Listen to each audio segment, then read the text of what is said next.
Achieve Today to Excel Tomorrow. Today we're going to look at percents. We had an intro to percents last time, and now we're going to actually work with percents. The students made this foldable in class and should have it with them. If not, this will serve as something to help them with percents. This is called the percent formula.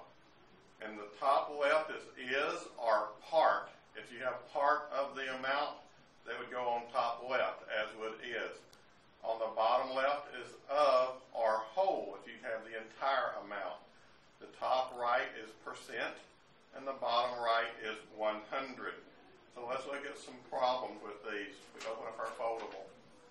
Our problem here would say, what is 12% of 20? What is 12% of 20?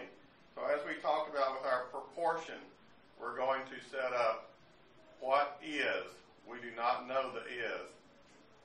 12%. Percent goes on the top right. Of 20. 20 goes on the bottom left.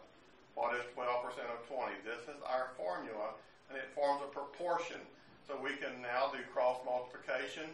20 times 12, which is 240, and divide it by the number that's left, 100. We would get an answer of 2.4. What is 12% of 20? 2.4 is 12% of 20. What if we did not, we were looking for the percent? 10 is what percent of 50? 10 is what percent of 50?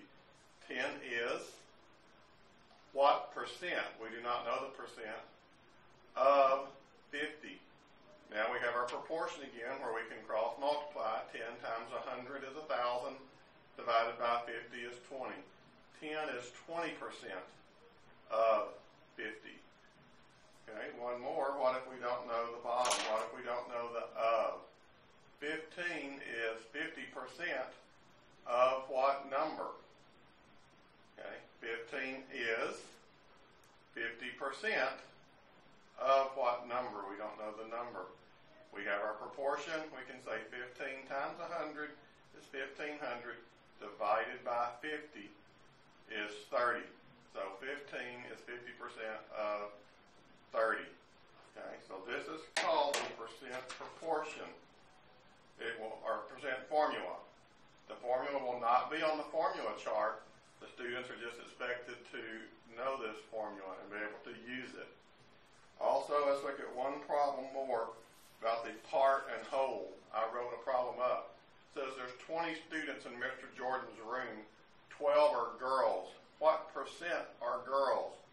Well, 12 is part of the students. 12 of the 20 are girls. That's part. 20 are all of the students. That's the whole. So we have part, whole. What percent are girls? So here's our proportion now. Just as is of percent 100, we have part, whole percent 100. 1,200 divided by 20 would be 60%. So 60% of the class would be girls.